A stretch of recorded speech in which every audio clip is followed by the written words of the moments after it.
नमस्कार, मी विशाल पाटील। अभिनेता विकी कौशलचा छावा हा चित्रपट प्रेक्षकांच्या भेटीला आल्यानंतर मुघल शासक औरंगजेबावरून देशभरात चर्चा सुरू झाली। त्यात समाजवादी पक्षाचे आमदार अबू आझमींनी औरंगजेबाचं कौतुक करत या वादाला आणखी हवा घातली। त्यानंतर संपूर्ण राजकारणाच्या केंद्रस्थानी औरंगजेबाला अजूनही औरंगजेबावरून वाद सुरूच आहे, त्याची कबर हटवण्यात यावी अशी मागणी हिंदुत्ववादी संघटनांकडून होताना दिसतेय। यावरून राज्यभरामध्ये आंदोलनही करण्यात आलेली आहेत। तर तिकडे अमेरिकेतील एआय इंजिनियर आणि पॉडकास्टर लेक्स फ्रीडमन यांनी भारताचे पंतप्रधान नरेंद्र मोदी यांची मुलाखत घेतली आहे। यावेळी मोदींनी पाकिस्तानवरही टीका केली आहे। दरम्यान पश्चिम आशियामध्ये आणखी एक संघर्ष पेटण्याची शक्यता वर्तवली जाते, कारण येमेनमधील हुथी बंडखोरांनी लाल समुद्रातील जहाजांवर हल्ले सुरू केल्यानंतर अमेरिकेने थेटपणे हवाई हल्ला चढवत प्रत्युत्तर दिलंय। यासह इतरही महत्त्वाच्या बातम्यांचा आढावा आज आपण घेणार आहोत आजच्या न्यूज प्लॅनेटमध्ये।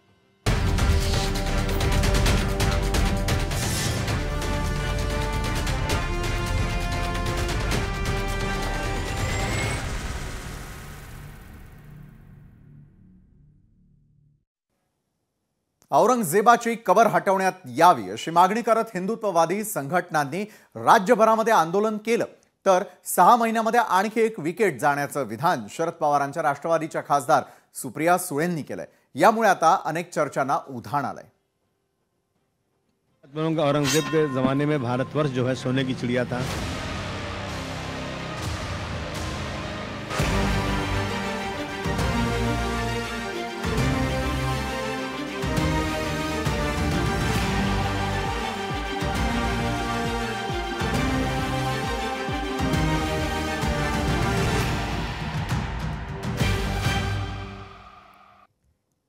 जुलमी मुघल शासक अशी ओळख असलेल्या औरंगजेबाची कबर सध्या वादाचा विषय बनली आहे।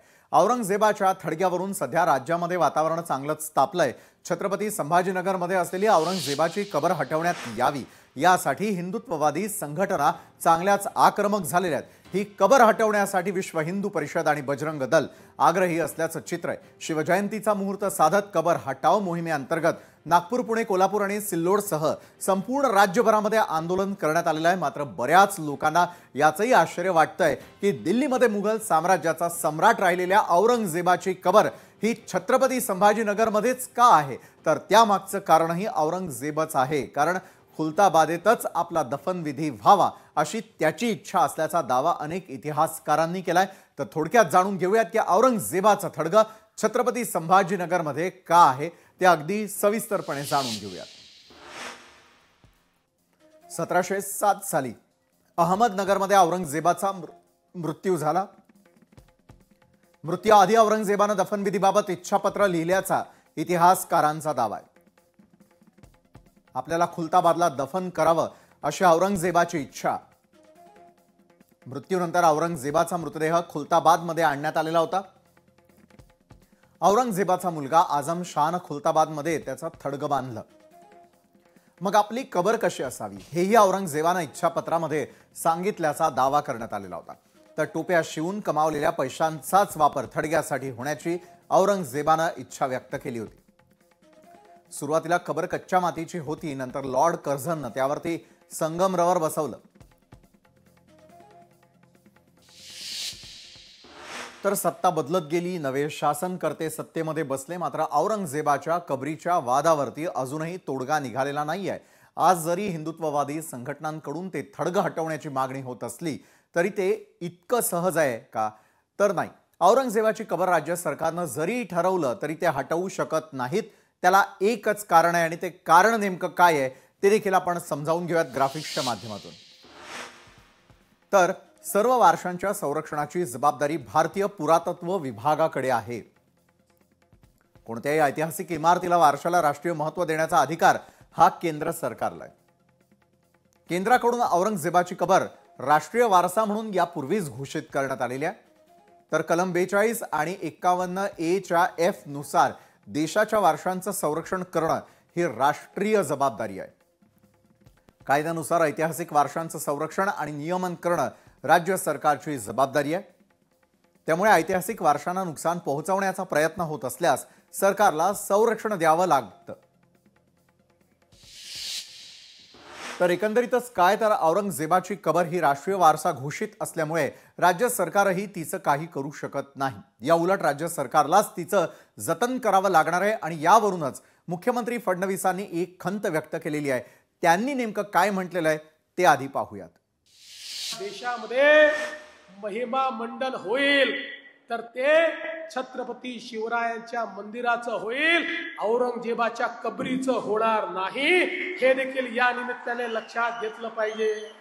आज हे ठीक आहे, खरं म्हणजे त्या औरंग्याची कबर कशाला हवी, परंतु आपल्याला देखील कल्पना आहे की एएसआयने त्याला 50 वर्षापूर्वी संरक्षित म्हणून अशा प्रकारचं त्या ठिकाणी स्थळ म्हणून घोषित केलेलं आहे आणि म्हणून त्याचं संरक्षण देखील करायची जबाबदारी ही राज्य सरकारवर आणि केंद्र सरकारवर येऊन पडलेली आहे। काय दुर्दैव आहे, ज्या औरंग्याने आमच्या हजारो लोकांना मारलं त्याच्याच कबरीचं संरक्षण आम्हाला करावं लागतं। पण एक वचन तुम्हाला निश्चितपणे देतो, काहीही झालं तरी या महाराष्ट्रामध्ये औरंगजेबाच्या कबरीचं महिमा मंडन होऊ देणार नाही, त्याचं उदात्तीकरण होऊ देणार नाही। त्याचं उदात्तीकरण करण्याचा कोणी प्रयत्न केला तर तो प्रयत्न त्याच ठिकाणी चिरडून टाकण्याचं काम या आम्ही केल्याशिवाय राहणार नाही। हे वचन छत्रपती शिवरायांच्या या मंदिराच्या समोर आपल्या सर्वांना मी देतो।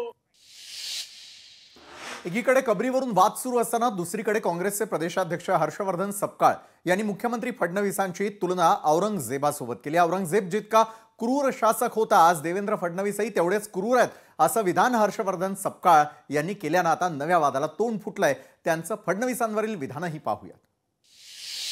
औरंगजेब कधी हजला पण गेला नाही आणि हा क्रूर शासक होता। आज देवेंद्र फडणवीसही तेवढेच क्रूर आहेत, सदाकदा धर्माचा आधार घेतात आहे, मात्र संतोष देशमुख सारख्या हत्या ज्या होतात आहे जिथे खासदारांच्या लेकीबाळी सुरक्षित नाही, हा प्रकार आज दुर्दैवानं आज महाराष्ट्रात हा देवेंद्र फडणवीस सारखाच आहे। त्यामुळे औरंगजेब आणि देवेंद्र फडणवीस यांचा कारभार एकसारखा आहे। बरं, राजकारण जर का बाजूला ठेवलं तर त्या औरंगजेबानं क्रूर छळ करत आपल्या छत्रपती संभाजी महाराजांना इतक्या असह्य वेदना दिल्या, त्या औरंगजेबाची निशाणी हटवून टाकावी ही बाब प्रत्येकाच्या मनात येणं स्वाभाविक आहे। मात्र ज्या मराठ्यांचं साम्राज्य संपवण्यासाठी औरंगजेब महाराष्ट्रात आला त्याच मराठा मावळ्यांनी त्याला याच भूमीत गाडलं। मात्र औरंगजेबाचा अंत कसा झाला आणि त्याला मावळ्यांनी कसं संपवलं याचं शौर्य प्रत्येकाला समजायलाच हवं। कारण जरी आपले राजे प्रत्येकाच्या मनात राहिले तरी त्यांनी इतक्या क्रूर शासकाला कसं हतबल केलं हेही येणाऱ्या पिढीला समजणं तितकंच गरजेचं आहे। आणि त्यासाठीच औरंगजेबाची कबर राहायला हवी की नाही या विषयावरती चर्चा करण्यासाठी आज आपल्या सोबत आहेत भाजपचे प्रवक्ते अजितजी चव्हाण, ठाकरेंच्या शिवसेनेच्या उपनेत्या सुषमा अंधारे, काँग्रेसचे प्रवक्ते गोपाल तिवारी आणि बजरंग दलाचे संयोजक विवेक कुलकर्णी। विवेक कुलकर्णी जी, मी आपल्यापासून सुरुवात करेल आजच्या चर्चेला। विवेक जी, कबर हटवणं यामागची होणारी मागणी आणि त्यानंतर झालेली आंदोलनं, काय नेमकं बजरंग दलाच्या मनात आहे, काय तुमच्या मनात आहे? विवेक जी, हे बजरंग दलाच्या मनात नाहीये तर हिंदू समाजाच्या मनात। बर, आणि बजरंग दल विश्व हिंदू परिषद हिंदू समाजासाठी काम करतात, म्हणून हिंदू समाजाची मागणी बजरंग दल विश्व हिंदू परिषदेने केली। जो शासक उझबेकी होता, जो शासक बाबराचा वंशज आहे, ज्यांनी आमच्या 1800 पेक्षा अधिक मंदिरं पाडली, शिखांच्या धर्मगुरूंना ज्यांनी मारलं, त्यानंतर संभाजी महाराजांचा अनन्वित छळ म्हणजे जगाच्या इतिहासात कुठल्याही राजाचा असा छळ झालेला नाही। औरंगजेब 22 वर्ष महाराष्ट्रामध्ये होता। तानाजी मालुसऱ्यांच्या युद्धानंतर 37 वर्ष मराठ्यांनी त्याच्याशी संघर्ष केला। आता या संभाजी महाराजांचा हा सगळा छळ करत असताना औरंगजेबाला काय राजकीय काय विषय साध्य करायचा होता? स्पष्ट धर्मद्वेष्ट हा औरंगजेब होता। छत्रपती शाहू महाराज ज्यावेळेस औरंगजेबाच्या ताब्यामध्ये होते त्यावेळेस औरंगजेबाने अनेक वेळा त्यांचं धर्मांतरण करण्याचा प्रयत्न केला। काशी विश्वेश्वराचं मंदिर हे औरंगजेबाने तोडलं। आज ज्या ज्ञानव्यापीवरून सगळा वाद सगळ्या भारतामध्ये उभा आहे, ही ज्ञानव्यापी मशीद त्या धर्मव्यक्त्यांनी उभा केली। नाशिकचं आमचं त्र्यंबक राजाचं मंदिर ते सुद्धा त्यांनी ध्वस्त केलं। म्हणजे 1800 मंदिरं ती खेडेगावातली मंदिरं नाहीयेत, तर ती प्रसिद्ध हिंदुस्थान आहेत। म्हणजे जहां खुदा है वहां खोदोगे तो वहां भगवान ही मिलेगा, अशी स्थिती औरंगजेबाने निर्माण केली। आज ते सगळीकडे अस्तित्वात येत आहे। अशा परकीय आक्रमकाची, ज्याची वृत्ती या देशाशी जोडलेली नाही, ज्याची वृत्ती इथल्या परंपरा संस्कृतींशी ज्याची नाळ जोडलेली नाही, केवळ तो आक्रमक राज्य करताय, तर अशा याची परकीय माणसाची कबर भारतामध्ये राहावी कशाला? त्याचं स्मारक भारतामध्ये राहावं कशाला? आमचे भगवान श्रीराम आहेत, त्यांनी रावणाचा वध केला. रावणाचा वध केल्यानंतर त्याचं कुठे स्मारक झालं नाही. कंसाचा वध झाल्यानंतर कधीही भगवान श्रीकृष्णांनी त्याचं कुठलं हे महिमा मंडन न करता कुठे हे केलं नाही. याच्यावर जाऊन सांगतो, अफजल खानाची सुद्धा कबर अस्तित्वात नाहीये. इतिहासामध्ये कुठेही शिवछत्रपतींनी अफजल खानाची कबर बांधण्याचा पुरावा नाहीये. जसं आता प्राथमिक माहितीत तुम्ही दाखवलं की इथल्या भारतीयांनी, हिंदूंनी कधीही औरंगजेबाच्या कबरीवर कुणी गेलं नाही, पण इंग्रजांनी त्याला संगमरवर लावलं. तसंच इंग्रजांच्या गॅझेटियर मध्ये अफजल खानाची कबर सापडते. तर इतकं हे भयंकर आहे, इतकं हे विकृत आहे. आणि हे जे पुरातत्व खातं आहे, हे निर्माणच यासाठी झालेलं होतं की हे जे इतर अन्य धर्मीय आणि अन्य असे सगळे परकीय आक्रमक आहेत, यांच्या स्मारकांच्या संरक्षणासाठी हा सगळा विषय बरोबर आहे. करण्यात आला पुरातत्व होता. खातं आणि त्या संदर्भातली चर्चा मी पुढे नेईनच. सुषमाताईंनी आपल्याकडे येईन सुरुवातीला. मला एक सांगा, सत्ताधाऱ्यांना कबर नकोय, विरोधकांनाही कबर नकोय, मग कबर हवी कुणाला? कबर भाजपला आणि भाजपच्या खुर्चीच्या राजकारणाला हवी आहे. हे फार महत्वाचं आहे. एक लक्षात घ्या, औरंगजेब काही माझा दादा, काका, मामा, चुलता, भाचा, पुतण्या नाहीये आणि इथे असणाऱ्या कोणाचंच नाहीये. परंतु ऐन वेळेला म्हणजे औरंगजेब किंवा हे जे सगळे विषय आहेत ते भाजपला इतके छान मदत करतात. जेव्हा जेव्हा भाजप बॅकफुटवर जाते, भाजपचं सरकार बॅकफुटवर जातं, धनंजय मुंडेंचा राजीनामा, माणिकराव कोकाटेंचं वादग्रस्ततेमध्ये येणं, जयकुमार गोरेंच्या व्हिडिओज बाहेर येणं, ह्या सगळ्या गोष्टी जेव्हा आपण बघतो तेव्हा असं लक्षात येतं की भाजप कमालीची सरकार म्हणून बॅकफुटवर जात आहे. अशा वेळेला त्यांना कुणीतरी हवं असतं, कुणीतरी खेळायला हवं असतं. जर त्यांना असं वाटतंय की नाही आम्हाला कबर नको आहे, काढून टाका. मग ते म्हणतात पुरातत्व खातं आणि कायदा. अरे कायद्याचं काय घेऊन बसलात राजे हो? अगदी कायद्याची जर तुम्हाला बेसिक चौकट जरी आज घडीला जर मोडायची असेल तरी सुद्धा तुम्ही कलम 368 क नुसार विशेष दुरुस्ती करून तेही करू शकता. तरी सुद्धा मला असं वाटतं की औरंगजेबाची कबर ही भाजपाला मदतनीस म्हणून साबित होणार आहे आणि त्यांना स्थानिक स्वराज्य संस्थांच्या निवडणुकीपर्यंत तरी हे सगळं नेणं गरजेचं आहे. कारण भारतीय जनता पार्टी कुठल्याही विकासाच्या मुद्द्यावर बोलू शकत नाही. भारतीय जनता पार्टी रोजगाराचा मुद्दा असेल, लाडक्या बहिणींना दिलेलं वचन जे न पाळणं आहे तो मुद्दा असेल, बेरोजगारीचा मुद्दा असेल, महाराष्ट्रात सरेआम कत्लेआम होत असताना, गुंडागर्दी वाढत असताना सगळ्या आकांचे सरताज असणारे देवेंद्र फडणवीस हे जेव्हा काहीच बोलत नाहीत. आणि सगळ्यात महत्वाचं, सनातन प्रभात, बजरंग दल, विश्व हिंदू परिषद, काय ते शिवप्रतिष्ठान, भाजपा, हे सगळे लोक ज्यांना प्रचंड उमाळे येत आहेत आणि खूप राग येतोय औरंगजेबाचा. तर मला कमाल वाटते की ज्यांना औरंगजेबाचा राग येतो त्यांना खरंच शिवरायांबद्दल प्रेम असेल का? कारण जर या लोकांना शिवरायांबद्दल प्रेम असेल तर मग भगतसिंग कोश्यारींनी छत्रपती शिवरायांचा अपमान केला होता तेव्हा हे सगळे कुठल्या बेळत जाऊन बसले होते? जेव्हा कोरटकरने शिवरायांचा अपमान केला त्यावेळेला हे भिडेचे लोक कोणत्या बेळत बसलेले होते?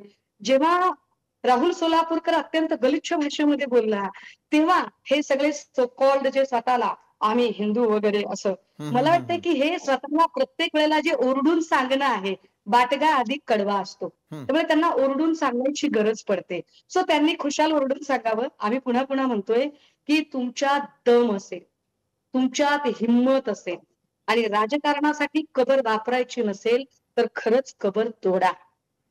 बरं, तुम्ही दिलेलं हे आव्हान भाजप आणि सत्ताधारी पेलणार का?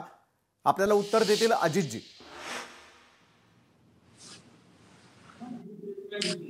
विशालजी धन्यवाद. मी अत्यंत शांतपणे सुषमा अंधारेंचं वक्तव्य ऐकत होतो. सुषमाताई, एक फक्त उत्तर द्या, तुम्ही हिंदुत्व सोडलंय की अजूनही शिवसेना हिंदुत्वादी आहे? त्याचं कारण असं की ज्या छत्रपती संभाजीनगर जिल्ह्यामध्ये या औरंगजेबाची कबर आहे, 1707 ला औरंगजेब भिंगारला मेला, त्याच्या इच्छेप्रमाणे त्याच्या एका गुरुच्या शेजारी आणून त्याला खुलताबादेत पुरला. मला माझं व्यक्तिगत मत विशालजी असं आहे की ही जी कबर आहे ही कबर हिंदूंच्या, मराठ्यांच्या माणुसकीच्या आणि राष्ट्राच्या विजयाचं प्रतीक आहे. त्यामुळं एक लक्षात घेतलं पाहिजे. या कबरीविषयीचा हा जो वाद आहे ना, मी तर म्हणतो सुषमाताई तुमचे सगळे आरोप मला कबूल आहेत. त्याचं कारण असं मी तुम्हाला सांगतो की ज्या ज्या वेळेला असा कुठला एखादा वादविवाद उभा राहतो ना त्यावेळेला तुमचं हिंदूंच्या बद्दल पुत्रवंशीचं प्रेम हे स्पष्ट होतं आणि तुम्ही कशी बेगडी आहात, किती बोगस आणि भंपक आहात. म्हणजे व्यक्तिगत पातळीवर तर आपण सुद्धा हिंदू हृदय सम्राट शिवसेना प्रमुख वंदनीय बाळासाहेबांवरती अत्यंत खालच्या भाषेमध्ये टीका केलेली आहे.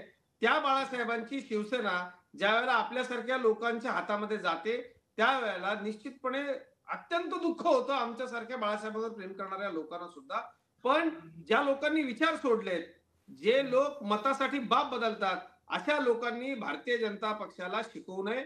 आम्हाला तुम्ही म्हणताय ना आव्हान, माझं तर म्हणणं आहे की या कबरीचा वाद प्रत्येक 20 वर्षांनी अत्यंत अत्यंत टोकाला गेला पाहिजे.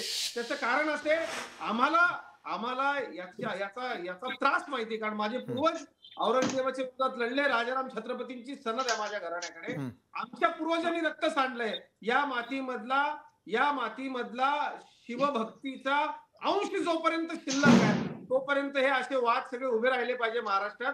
म्हणजे मागच्या 50-60 वर्षामध्ये काँग्रेसनी कसा आमचा इतिहास दाबला, काँग्रेसनी कशा पद्धतीनं आमचं सगळं जे पराक्रम आहे, आमचं शौर्य आहे, आमच्यावरती झालेला अन्याय आहे, तो दडपून टाकला. आणि त्याच्यानंतर आपण काँग्रेसच्या मांडीवर जाऊन बसलेला आहात. आता आम्हाला स्पष्टपणे ओपनली जाहीररित्या आज लोकशाहीच्या माध्यमातून मी सांगतो, होय आम्ही हिंदूंची कड घेणारे आहोत. आमचं हिंदुत्व म्हणजे इतरांवर अन्याय करणार नाही. पण यापुढं तुम्ही मात्र हिंदुत्ववादी आहोत असं म्हणू नका, कारण वंदनीय बाळासाहेब ठाकरेंची शिवसेना संपवणारे लोक तुम्ही आम्हाला हिंदुत्व शिकवू नका. औरंगजेबाची ही जी कबर आहे आणि काय तुम्ही देवेंद्र फडणवीसांचं नाव घेता, काय टीका करता, अजिबात गरज नाही आम्हाला असल्या राजकारणाची. 5 वर्ष तुमच्या भंपक अशा पद्धतीने हिंदूंना फसवणाऱ्या राजकारणाला कंटाळून तुम्हाला घरी पाठवलंय. बरं अजितजी, तुम्ही काँग्रेसवरती घणाघाती आरोप केलेला आहे. गोपाल तिवारी त्याचं उत्तर देतील, मात्र तत्पूर्वी सुषमाताई मी आपल्याकडे येईल. पुतणा मावशीचं प्रेम असा उल्लेख तुमच्या या सगळ्या प्रश्नांना उत्तर देताना अजितजी करतात. सुषमाताई, ही युक्ती तर तुम्हाला स्वतःला लागू होते. बाडग्याची बाग मोठी असते. तुम्हाला स्वतःला याचा अर्थ तुमच्या ज्या नेत्यांनी अशा भूमिका घेतल्या अरविंद सावंतांपासून त्याच्या सगळ्यांचं या निमित्तानं मी निषेध करतो. सुषमाताई अनम्यूट कराल आपला आवाज. त्यांचं निरर्थक बडबड संपू द्या. त्यांची निरर्थक बडबड संपली. लहान बाळाची की मग बोलते. बोला ना. मी मगाशीच म्हटलं, सगळी माणसं खऱ्या अर्थाने पुतणा मावशीचं लोक चर्चा ऐकत असतात, पाहत असतात. आपण वंदनीय बाळासाहेबांवर किती खालच्या आणि घाणेरड्या भाषेत बोलतो. उत्तर घेऊयात ना अजितजी आपण. सुषमाताई, ज्या बाळासाहेबांनी संभाजीनगरचं औरंगाबादवरून नाव बदललं, लहान बाळ हातपाय आपटतय, ओरडतय, रडतय, किंचाळतय, त्याला किंचाळू द्या, त्याला हातपाय आपटू द्या, त्याला ओरडू द्या. नाही ताई ऐका, ही चर्चा करायची पद्धत नाही, ही बोलण्याची पद्धत नाही. आपण एक लक्षात घ्या, मी संपादक म्हणून या महाराष्ट्रामध्ये काम केलेलं आहे. लहान बाळ वगैरे असा उल्लेख आपण करू नका. मलाही आपल्याबद्दल काही बोलता येईल, पण हा राग काय माहितीये का, तुम्ही आमच्या दैवतांचा अपमान केला, तुम्ही वारकरी संप्रदायाचा अपमान केला, तुम्ही माझ्या रामरायाचा अपमान केला, हिंदू हृदय सम्राट प्रमुख बाळासाहेब ठाकरेंचा अपमान केला आणि तुम्ही वरून आम्हाला शिकवणार. अजितजी मी आपल्याकडे पुन्हा एकदा येईलच. सुषमाताई, मला आपल्याला विचारायचं आहे की एका बाजूला आता राज्यात केंद्रात सरकार असताना देखील थडगा हटवणं यामध्ये खरोखरच अडचणी आहेत का दादा? आता माझी अपेक्षा असेल की लहान मुलं अजिबात गोंगाट करणार नाहीत मी बोलताना. बालवाडीतला गोंगाट त्यांचा बंद होऊन जाईल. एक मिनिट शंकर साहेब, एक मिनिट. सुषमाताई भाषा जपून वापरावी. आपण याच्यावर पॅनलवर बसलेलो आहोत. आपली संस्कृतीचं प्रदर्शन या ठिकाणी महाराष्ट्रात बी मॅनर्सफुल ऑन पॅनल. विवेकजी आपण उत्तर घेऊयात. अजितजी मी आपल्याकडे देखील येणार आहे. ताईंना आधी बोलू देऊयात, त्यानंतर आपण नक्कीच पुन्हा एकदा विषयांतर होऊ नये यासाठी आपण सगळ्यांनीच पॅनलवरती काळजी घेणं गरजेचं आहे. ही पद्धत नाही डिबेटची सभ्यता आणि प्रोटोकॉल आपण सगळेच जण मिळून पाळूयात. नक्कीच सुषमाताई, प्रोटोकॉल पाळला जावा. लोकशाही मानणारे कार्यकर्ते आहोत. त्या काँग्रेसनी सभ्यतेची कृपया चर्चा करू नये. तुमच्याकडून कसल्याही सभ्यतेची आणि प्रोटोकॉलची आपले लोक पाकिस्तानात जातात आणि भारताचे सरकार पडावं म्हणून त्यांना मदत मागतात. पाकिस्तानात जाऊन जिनाच्या मस्जिदीवर फुलं उधळणाऱ्यांना तुम्ही भारतरत्न देता. जिनाच्या मस्जिदीवर फुलं उधळणाऱ्यांना तुम्ही भारतरत्न देता. पाकिस्तानात जाऊन जिनाच्या मस्जिदीवर जिनाच्या कबरीवर फुलं उधळणाऱ्यांना तुम्ही भारतरत्न देता. अजित चव्हाण, अजित चव्हाण पाकिस्तानमध्ये जाऊन जिनांच्या कबरीवर फुलं उधळणाऱ्यांना तुम्ही भारतरत्न दिलेला आहे. काय बोलताय तुम्ही? कोश्यारी आणि तुम्ही काय अस्मितेच्या गोष्टी करता? काय अस्मितेच्या गोष्टी करता? विशालजी यांना काहीतरी आवडा. त्यांच्याकडे आता यांच्याकडे बोलायला पण मुद्दे नाहीये.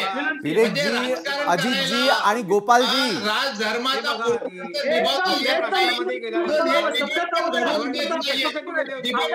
देत नाही. दुसऱ्यांची मतं ऐकण्याची यांची हिंमत नाहीये. आणि आपण महिला प्रतिनिधींचा आदर करत आहात.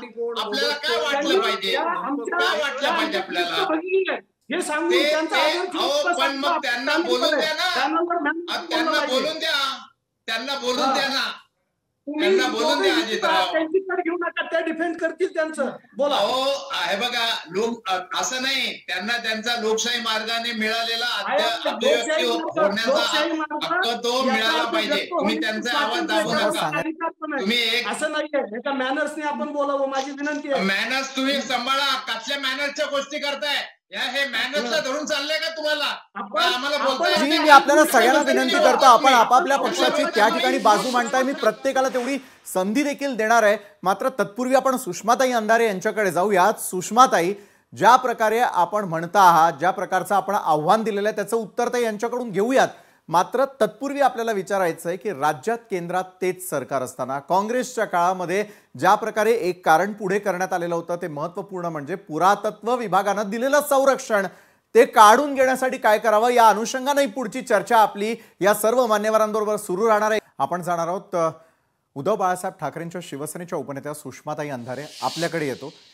या सेगमेंटची सुरुवात मला खरं तर आपल्यापासून करायची आहे. तुम्ही एका बाजूला आव्हान देता, यापूर्वी देखील अनेक वेळेला शिवसेनेवरती देखील काही गोष्टींवरून टीका झाल्याचं आपल्याला निश्चितच आठवत असेल.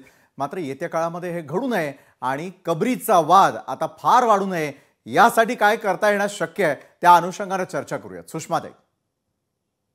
विशाल दादा, मी काहीही बोलण्याच्या आधी पुन्हा एकदा शांतपणे सांगितलं पाहिजे की बालवाडी सारखा गोंगाट होऊ नये. फार लहान बाळं आरडाओरडा करतात, आदळआपट करतात, ते जरा कमी झालं पाहिजे. आणि मी शांतपणे, मी कुणाच्याही बोलण्यामध्ये मध्ये बोलत नाही, तेव्हा माझं बोलणं मला शांतपणे मांडता आलं पाहिजे.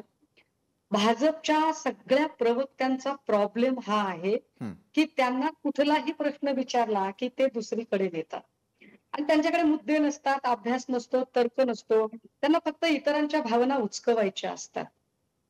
आम्ही काय म्हणतोय तुम्हाला की खरे तुम्ही पुतना मावशीचं प्रेम दाखवणारे आहात.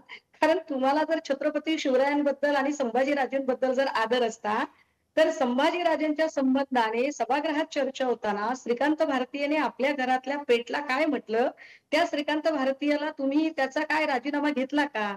तुम्ही भगतसिंग कोश्यारीच्या संबंधाने साधा निंदारंजक ठराव तरी सभागृहात मांडला का? तुम्ही प्रशांत कोरटकरांना स्वतःच क्लीन चिट दिली. तुम्ही राहुल सोलापूरकरला अटक अजून केलेली नाही. अरबी समुद्राचं स्मारक सोडा, त्या स्मारकाच्या ऑफिसची काय दयनीय अवस्था आहे ते महाराष्ट्र बघत आहे.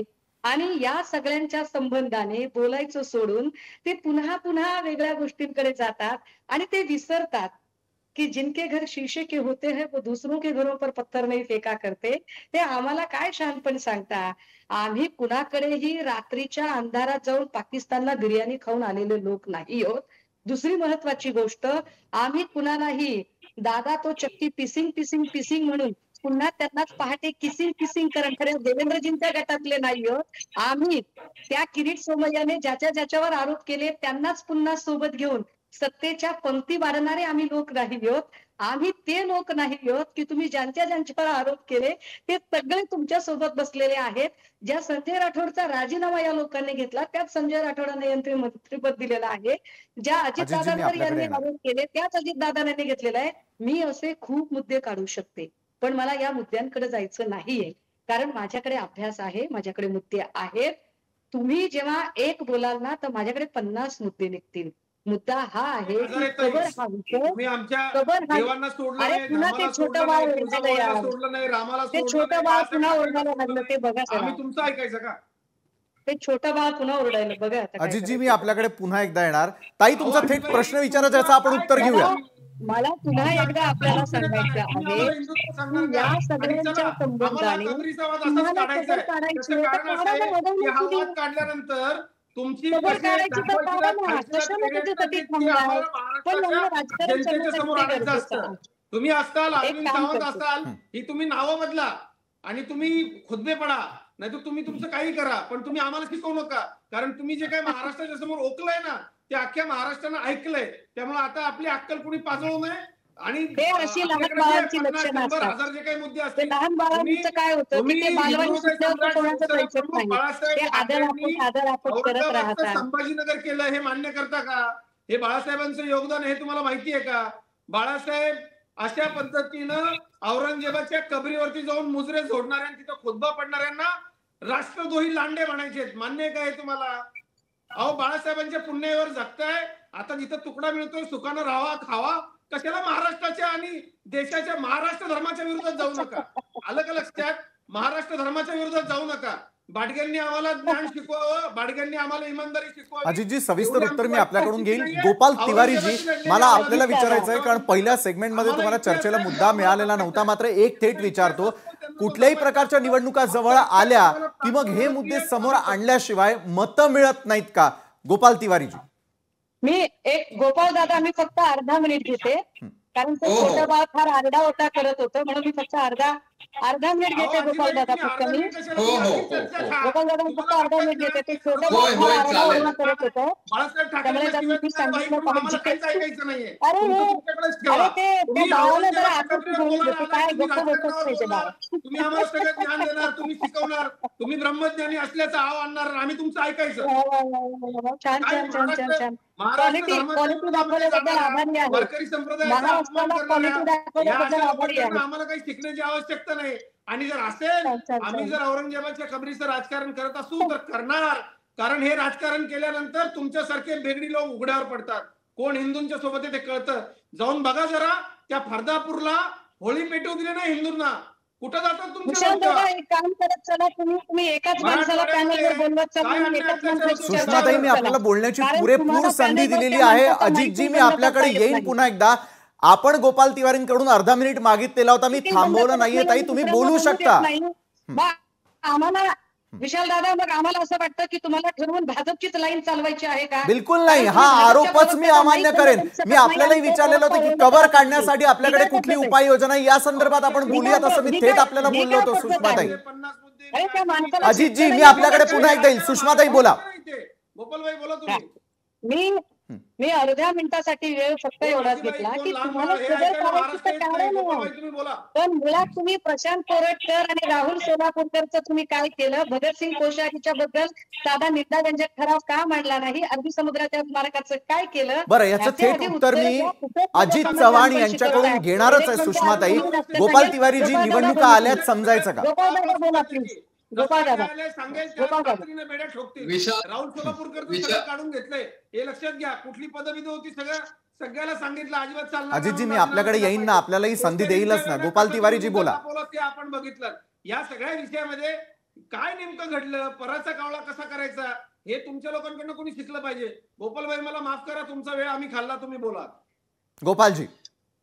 हा, विशालजी, आपण जे आता बोलला की निवडणुकीच्या वेळेलाच हे मुद्दे येतात, तर निश्चितच हो म्हणावं लागेल. माझ्याकडे आता एक चार्ट आहे. आपण महाराष्ट्र धर्म निभावतो म्हणजे काय करतो, तर महाराष्ट्राच्या जनतेच्या कल्याणाचे जे निर्णय घेतलेत किंवा जे आपलं उत्तरदायित्व आहे त्याविषयी आपल्याला राज्याच्या जनतेला एक जबाबदारीनं एक अजेंडा दिला पाहिजे, कार्यक्रम दिला पाहिजे. आपण काय केलं काय नाही हे सांगितलं केलं पाहिजे. आणि तेच खऱ्या अर्थानं राजधर्माचं पुरुषार्थ तो आहे. 2014-15 मध्ये विशालजी 26,000 कोटी तुटीचं बजेट होतं. त्याच्यानंतरच्या स्थित्यंतर राजकीय आपण पाहिलेले आहेत. आज 1,35,000 कोटी तुटीचा अर्थसंकल्प आहे. आज 2014-15ला 2,69,000 कोटी राज्यावर कर्ज होतं जेव्हा पृथ्वीराज चव्हाणांनी सत्ता सोडली. त्याच्यानंतर 5 वर्ष देवेंद्र फडणवीस होते. अबकी बार 200 पार म्हणले, 126-80 झाले आणि त्याच्यात 24 जागा काँग्रेस राष्ट्रवादीच्या ज्या होत्या, म्हणजे विखे पाटलांसारखे आणि मोहिते पाटलांसारखे असे अनेक 23-24 जणांना घेऊन 104 वर आले. म्हणजे 2014 ते 19 5 वर्षाचा कालावधी एक हाती सत्ता राहून देखील भाजपला 126 वरनं 86 वर जागा आल्या आणि 24 जागा जर अधिक मिळाल्या त्यावेळेला अगदी निवडणुकीच्या तोंडावर त्यांनी आमचे विरोधी पक्ष नेत्यांपासून अनेक जण राष्ट्रवादी काँग्रेसचे प्रस्थापित घेतले. ही सगळी परिस्थिती असताना वाढती महागाई, बेकारी, आज विशालजी आजच्या पेपरमध्ये तिसऱ्यांदा हायकोर्टाने झाडलेलं आहे की अक्षय शिंदेचा जो एन्काउंटर गेला ते 5 जण आहेत त्यांच्यावर तुम्ही काय FIR का दाखल केली नाही. आजच्या हेडलाईन्स मध्ये न्यूज आहे अक्षय शिंदे झाला, सोमनाथ सूर्यवंशी झाला, पोलीस कस्टडियन देते. हे महाराष्ट्राला नामुष्की आणणारी गोष्ट आहे. आणि त्याच्यानंतर तर आपण हे सगळं बघतो. आज त्याच्यानंतर आज मुलांचा राजीनामा सगळा घेतलेला आहे.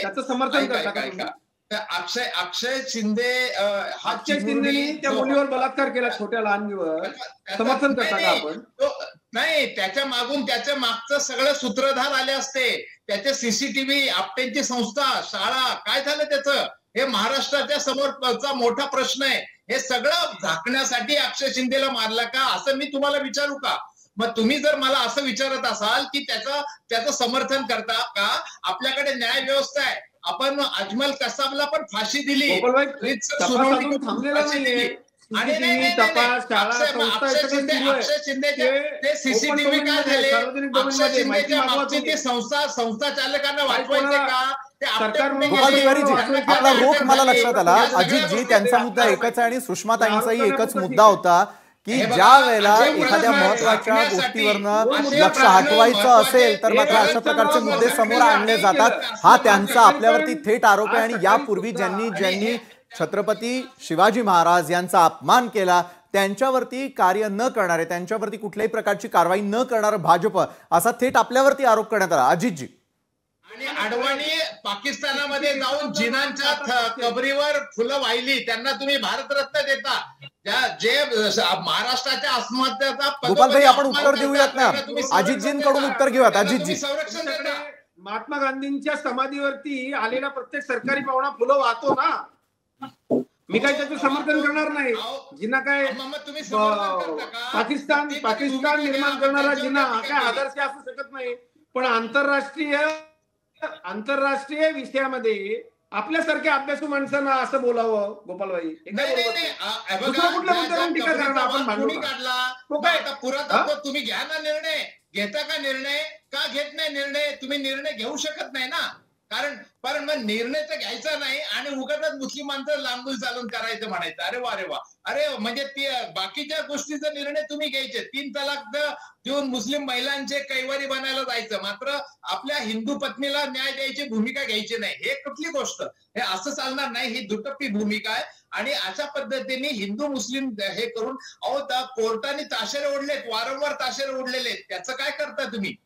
या सगळ्या गोष्टीचं आजही मितीला सगळे म्हणजे दोन्ही पक्ष यावरून बोलताना दिसतात. मात्र विवेक कुलकर्णीजी, आपल्याला मला विचारायचं, विवेक कुलकर्णीजी, बजरंग दल असेल किंवा हिंदुत्ववादी संघटना असतील, या सरकारकडून तुमच्या असलेल्या अपेक्षा तरी पूर्ण होतील असं तुम्हाला वाटतं का? आणि आज काय आवाहन करताय तुम्ही महायुती सरकारला? विवेकजी, 3 टप्प्यामध्ये हे आंदोलन आपण ठरवले. त्यापैकी आज आंदोलनाचं निवेदन द्यायचा आपला पहिला टप्पा पूर्ण झाला. बरं, आता विषय असा आहे की पुरातत्व खात्याकडून ज्या बाहेरच्या परकीय आक्रमकांच्या कबरी स्मारक संरक्षित होतात, परंतु शिवछत्रपतींचे गड किल्ले जिथे इथल्या महापुरुषांचं जे काही आहे ते सगळ्या स्मारकावर, म्हणजे आता मी अनेक ठिकाणी सांगतो मराठवाड्यात किल्ले, तर त्या सगळ्या किल्ल्यांमध्ये मशिदी स्वरूपात नमाज पढला जातो. आपण कधी जाऊन बघा, तो सर्वे घेऊन बघा. तर या सगळ्या याच्यामध्ये पुरातत्व खातं काही विचार करणार आहे का? म्हणून आता बरं झालं आपण हा विषय काढला. आपल्या माध्यमातून मी केंद्र सरकारला विनंती करतो की या पुरातत्व खात्याची पुनर्रचना करा. सामान्य करदात्यांच्या याच्यातून पुरातत्व खात्याची रचना आहे, परंतु तू हिंदूंच्या स्मारकांच्या, हिंदूंच्या वैभव स्थळांच्या उरावर उठली काय, हे पुरातत्व खातं असं आता वाटतंय. तर याची रचना करावी. दुसरं, देवेंद्रजी एक सुज्ञ, बऱ्याच काळानंतर आलेलं एक नेतृत्व या महाराष्ट्राला लाभलेलं आहे. पहिल्यांदा आपण त्यांना वेळ देऊयात. म्हणजे अगदी राम जन्मभूमीच्या काळामध्ये सुद्धा सरकारला आपण वेळ दिला होता आणि न्याय सुसंगत अशा पद्धतीने न्याय निवाडा झाल्यानंतर तिथं भव्य श्रीरामाचं मंदिर उभं राहिलं. तर हे त्यामुळे आपण वर्तमान राज्य सरकारलाही आम्ही वेळ देणार आहेत, वरिष्ठ नेतृत्वांशी या संदर्भामध्ये चर्चा करणार आहेत आणि त्यानंतर आंदोलनाचा पुढचा टप्पा आम्ही जाहीर. बरोबर आहे. मात्र आता तरी कबर हटणार की नाही याचं उत्तर मला एका वाक्यामध्ये अजितजी आपल्याकडून अपेक्षित आहे. विशालजी, मला इथं हे अगदी सुस्पष्ट करायचं आहे की माझं व्यक्तिगत मत असं आहे की हे हिंदूंच्या, मराठ्यांच्या, राष्ट्रप्रेमी लोकांच्या विजयाचं स्मारक आहे. हा जो वाद आहे तो सतत आला पाहिजे. या वादातनं प्रबोधन होईल हिंदू तरुणांचं, तरुणींचं, हिंदू समाजाचं. मात्र माझी एक मागणी सरकारकडे राहील. मी आजच तसं पत्र माननीय मुख्यमंत्र्यांना लिहिलेलं आहे की इथं कुठल्याही पद्धतीचा लोबान, फुलं, चादर, फेटा या कबरीवरती अर्पण केला जाऊ नये. ही कबर संरक्षित स्मारक आहे. लोकांनी यावं, पाहावं, इतिहास वाचावा. औरंगजेब कसा पापी, जुलमी, धर्मांध, मंदिरं तोडणारा, बायकांचा, गुलामांचा व्यापार करणारा पापी राजा होता याची माहिती घ्यावी. विद्यार्थ्यांनी तिथं यावं.